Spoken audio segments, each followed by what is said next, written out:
Көвел ауылындағы амбулатория күн дәвамында мыннан кеше üzülмей. Киләләргә күп кешеләр авыручылар инде, грипп белән авырыйлар, ковид белән авыручылар да бар, гипертония белән йөриләр, сахар диабет, рецепт өчен киләләр. Бик зур рәхмәт, хезмәтегез җиңел түгел. На полчаса заходил в красную зону, видел, а люди каждый день работают. Да. Даже медицинский работник, который не в ковидной системе, он же тоже не знает, к нему больной пришел. С ковидом пришел он, без ковида пришел. Шуңа күрә хезмәтегезне агынайбыз, хезмәтегез авыр. Амбулаториягә 2000-нән артык кеше беркетелгән. Узган ел халыкны дәвалау профилактика планы 38%-ка гына башкарыла. Беренче урынга вирус белән көрәш чыга. Елы шундый. Диспансеризацияны 500 урынына 190 кеше узган. Республика буенча бу күрсәткеч 47%. Дәваланырга килгән һәрбер кешене кабул иттек.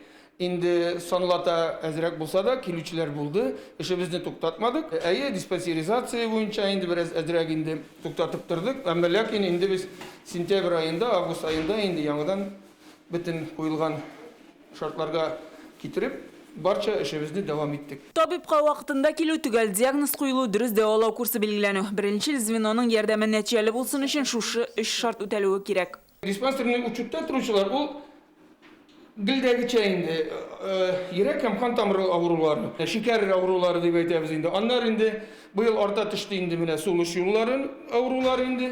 Алар бермәмер артты. 2020 елда планлы ярдәм күрсәтү мөмкинлеге кимеде. Бу республика буенча халык сәламәтлегендә чагылыш таба. Снижение объема плановой медицинской помощи, приостановление диспансеризации населения негативно повлияли на здоровье населения и в целом на медико-демографическую ситуацию республики. После снижения за последние 10 лет показателей смертности мы вновь вернулись к результатам 2003 года.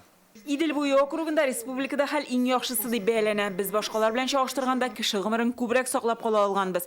Әмма туучылар саны кимегән, гомер озынлыгы 2 елга кыскарган, хезмәт яшендәгеләрне күбрәк югалткан районнар бар. Отдельно хочу остановиться на показателях смертности на дому. Өйдә үлем китемнәренең күп булуы беренчел звеноның тиешенчә эшләмәве, стационар ярдәмнең үтемле булмавы сәбәпле килеп чыга. Азнакай, Ютазы, Мөслим, Арча, Тәтеш районындагы күрсәткечләр бернинди кысаларга да сыймый. Баш табиблардан шәхсән аңлатма көтәм. Ил күләм проектта билгеләнгән максатчан күрсәткечләрнең нибары берсе үтәлми, ул кешеләрне инсульттан саклау. Беренчел звеноны ныгыту буенча күләмле эш көтә. Ул биналарны ремонтлау гына түгел, районнарда кадрлар кытлыгында хәл итәсе бар.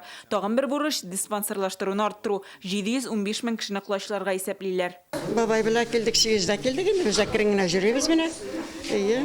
Яңа ел бит инде, хәзер менә бу елга килдек. Мироновлар диспансеризацияга парлап килгән, кайберәүләр бөтенләй килми. Әлмәтнең 3-нче шәһәр сырхауханәсендә планлы тикшеренү кабаттан башкарылса да, саннар элеккегедән әле дә кимрәк. Кешеләр куркып килделәр, башта килмәделәр, инде менә хәзер килсәләр дә узырга ярыймы, ярамыймы, килсәк, качан килергә, куркып йөриләр инде кешеләр. Артык йөрмәдек инде, өйдә утырдык. Менә быел инде бөтен эшләрне ташлап, иң беренче шул диспансеризацияны үтергә дип килдек. Надо вовремя выявлять бөтен чирләрне. 20 елны 30% артты шикәр чирләүчеләр. Почти что менә кем переносить итте, кем чирләделәр, аларның күп кешедә сахар чыкты инде, шикәр канда артып чыкты. Жүрәк белән осложнениеләр күп булды, жүрәк ягыннан. Крайне важно обеспечить полный охват населения профилактическими мероприятиями. Прошу руководителей министерств, ведомств, предприятий, организаций, глав муниципальных образований обеспечить активное и своевременное прохождение диспансеризации гражданами и сотрудниками. Авыруларның вакытында чыкларга күчмә сырхауханәләр булыша. Тиздән аларга өр-яңа машина, күчмә томограф өстәләчәк. Бу компьютерный томограф легкийне үпкәләрне дә карый ала, баш миен дә карый ала, позвоночник, суставлар, бөтен ул коронавирус кына түгел, аның онкология вопрослары да. Терапевт бүлмәсе, операторныкы һәм томография ясау кабинеты. Район җирендә дә тәүлегенә 120ләп рентген тикшерү үткәреп булачак. Күчмә томограф районнарга февральдән чыгачак. Алда төп бурыч ковидтан вакцина ясауны көчәйтү, аның ярдәмендә сәламәтлек саклау тармагы гадәти эш режимына кайтырга тиеш. Гөлнар Сайфетдинова, Гадел Мендубаев, Филиза Хамидуллина, Ирек Хабибуллин, Яңа Гасыр каналы.